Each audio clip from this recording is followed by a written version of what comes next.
Beijing intensifies its pressure campaign. Taiwan on Monday detected 21 Chinese military aircraft and 15 Navy or Coast Guard vessels around its territory. The U.S. has responded to China's threats against Taiwan and could send U.S. troops if it's threatened. The United States is engaged in very provocative policies in Taiwan. Isang balitang ikinagugulat ngayon ng buong mundo dahil ang mga espesyal na puwersa ng United States ay nakapwesto 6 na milya lamang mula sa baybayin ng China. Sa pagkalat ng balita ng kanilang presensya, tumugon ang China ng may inaasahang galit. Gayunpaman, tumanggi ang militar ng US na umatras at kinumpirma pa ang presensya ng mga espesyal na operasyon ng Amerika sa Taiwan na magiging permanente na ito. Halika, atin itong pag-usapan mga kaibigan.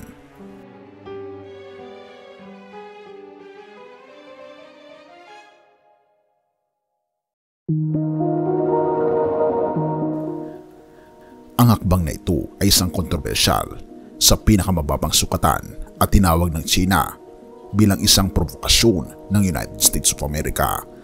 Gayunpaman, hindi ang Taiwan ang nagbabantang sakupin ang China, kundi ang kabaliktaran.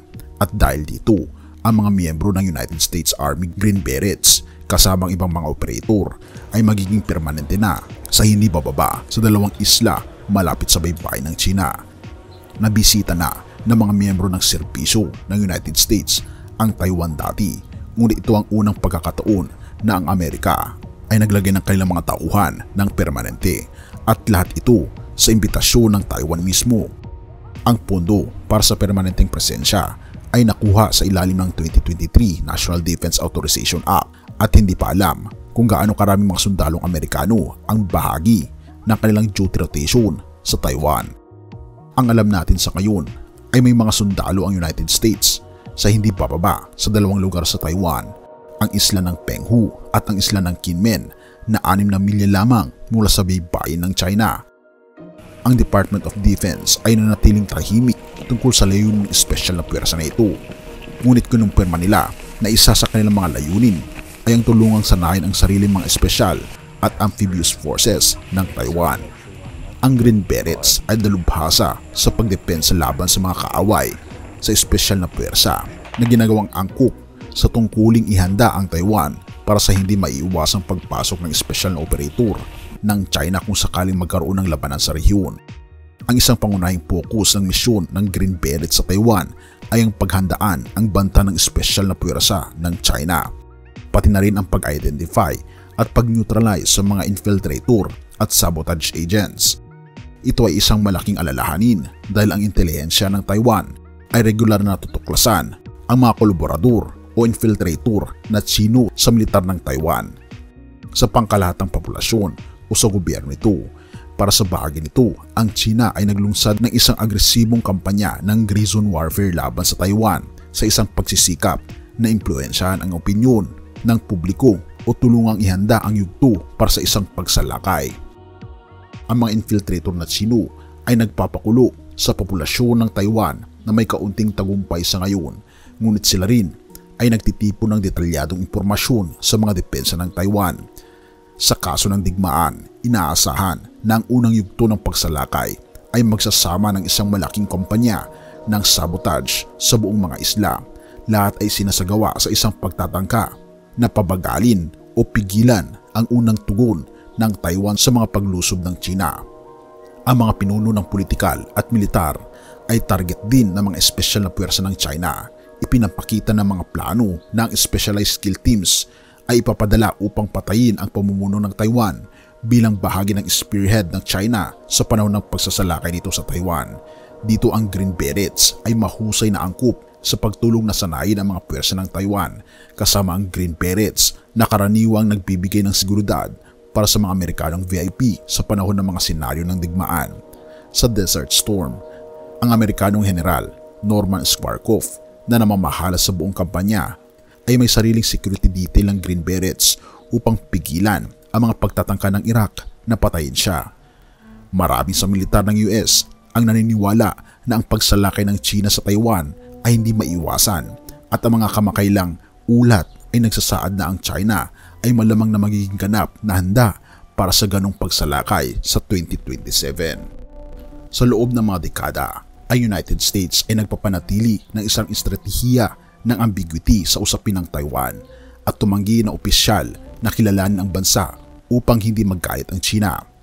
Sa nakaraan, ang mga bentahan ng armas ng United States sa bansa ay nilalayong tiyakin na mayroon itong sapat na mga armas upang ipagtanggol ang sarili, ngunit hindi sobra-sobra upang tuluyang masira ang relasyon sa China.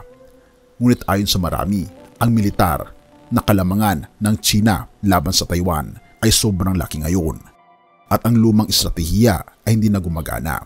Kailangan ng Taiwan ng direktang tulong militar at malaking dami nito upang pigilan ang mas makapangyarihan at modernong China mula sa pagtatangka ng pagsalakay.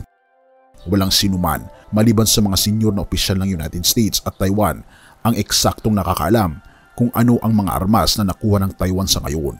Ngunit malamang nakasama nito ang malaking bilang ng Stinger short-range air defense missiles at Javelin anti-tank guided missiles na parehong napatunayang napakahalaga sa giyera sa Ukraine at Russia.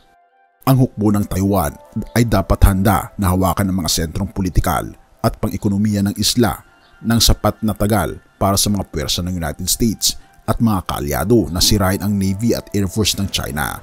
Ito ay mag-iiwan sa mga puwersa ng hukbo ng China sa isla na walang supply at hindi maiiwasang magbigay ng pagsuko. Ang pangunguna sa pagtulong sa muling pagsasanay ng hukbo ng Taiwan ay ang special na puwersa ng United States at ang kanilang permanenteng deployment ay nagpapahiwatig na ito ay hindi lamang ang kanilang misyon.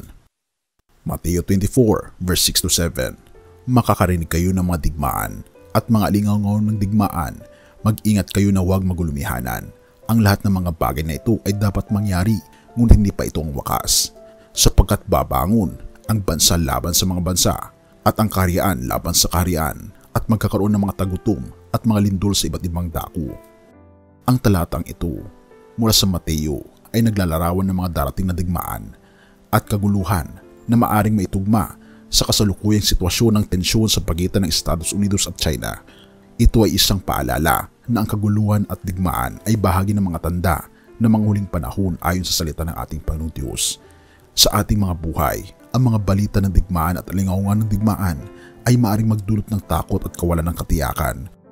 Ngunit bilang mga Kristiyano, tayo ay pinalalahanan ng ating Panginoong Hesus na huwag magulumihanan.